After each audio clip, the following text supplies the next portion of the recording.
adalah kisah lanjutan cerita tentang Perang Bubat. Untuk yang belum tahu kisah Perang Bubat, silakan tonton dahulu link video yang ada di deskripsi. Serangan balasan Kerajaan Sunda ke Majapahit usai Perang Bubat. Perang Bubat tak hanya berdampak pada Kerajaan Majapahit saja. Secara langsung, Kerajaan Sunda yang menjadi korban nyaris runtuh. Raja dan para pejabatnya mati diserang pasukan Bayangkara Komando Gajah Mada. Perang ini meninggalkan luka besar bagi Kerajaan Sunda, utamanya Sang Patih Mangkubumi Hyang Bunisora Suradipati, yang naik tahta sementara mengisi kekosongan Raja Sunda yang wafat. Tak pelak, Sang Patih Mangkubumi itu langsung memberikan instruksi khusus kepada rakyatnya agar tidak boleh menikah dengan orang Jawa. Hal ini lantaran sebelumnya Putri Raja Dyah Pitaloka Citararesmi lebih memilih menerima pinangan Raja Hayam Wuruk dan mengindahkan beberapa pinangan yang datang dari wilayah Sunda. Pengorbanan inilah yang membuat Sunda membuat aturan itu demi menghindari adanya Dyah Pitaloka lainnya. Sementara keberanian Raja Sunda Maharaja Linggabuana Wisesa diberi julukan dari masyarakat Sunda, yakni Prabu Wangi. Putra Linggabuana Wisesa yang bernama Niskala Wastu Kancana yang tidak ikut dalam rombongan diberi kehormatan sebagai raja bergelar Prabu Siliwangi, yang berarti keturunan raja yang harum namanya. Pada perjalanan sejarahnya, Prabu Siliwangi inilah yang kemudian tercatat sebagai salah satu raja paling terkenal dalam sejarah Indonesia dan sejarah Kerajaan Pajajaran. Semenjak itu pula, hubungan diplomatik Kerajaan Sunda Majapahit tidak pernah pulih. Bahkan, seluruh hubungan diplomatik Sunda Majapahit diputus total sejak pemerintahan Prabu Siliwangi. Ada satu kisah yang tertuliskan di Prasasti Horen yang ditemukan di wilayah Kediri Selatan, yang saat ini tepatnya berada di Kecamatan Campur Darat.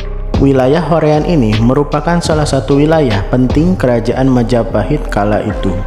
Prasasti yang ada di atas lembar keping tembaga berukuran panjang 32,6 cm dan lebar 10,6 cm yang dikeluarkan pasca Perang Bubat tahun 1357.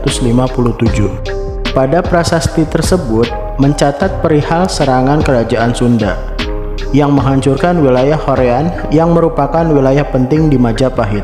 Prasasti tersebut dikeluarkan pasca Perang Bubat. Peneliti sejarah asal Belanda W.F. Stutterheim pun memiliki persepsi bahwa selepas Perang Bubat, Kerajaan Sunda melakukan serangan terhadap Majapahit. Tetapi tidak dijelaskan waktu itu Sunda di bawah pemerintahan Prabu Bunisora atau Niskala Wastu Kancana. Dugaan peneliti asal Belanda bahwa prasasti Horen tersebut menceritakan perihal serangan Sunda terhadap Majapahit, mengacu pada petikan kalimat yang ditulis dengan menggunakan gaya bahasa pada era Majapahit, yang berbunyi sebagai berikut: Ring kaha radara nguniweh andadian tumangga tangga datang nikanang catru Sunda, atau yang diartikan tentang kerusakan yang tiba-tiba. Lagi pula secara mendadak datanglah musuh dari Sunda.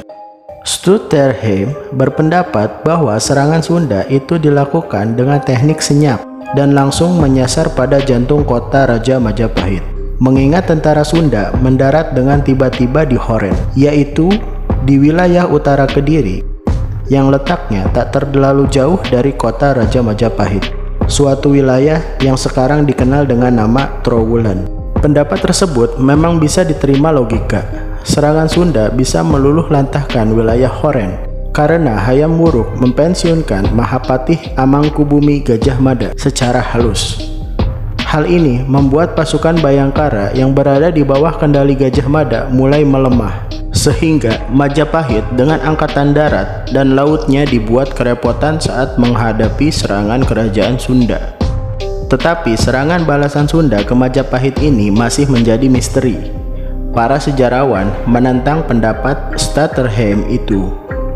Mereka beranggapan Sunda tidak pernah menyerang Majapahit. Mengingat Perang Bubat dikisahkan pada Kidung Sundayana, Kidung Sunda, Serat Pararaton, Cerita Parahyangan, Babat Dalem, dan Hikayat Sang Bima meragukan itu. Dan cerita berakhir di sini. Terima kasih sudah menonton. Kalau kamu suka videonya, jangan lupa like dan share ke teman-teman kalian. Dan jangan lupa subscribe dan nyalakan lonceng notifikasinya agar tidak ketinggalan cerita-cerita kisah menarik lainnya.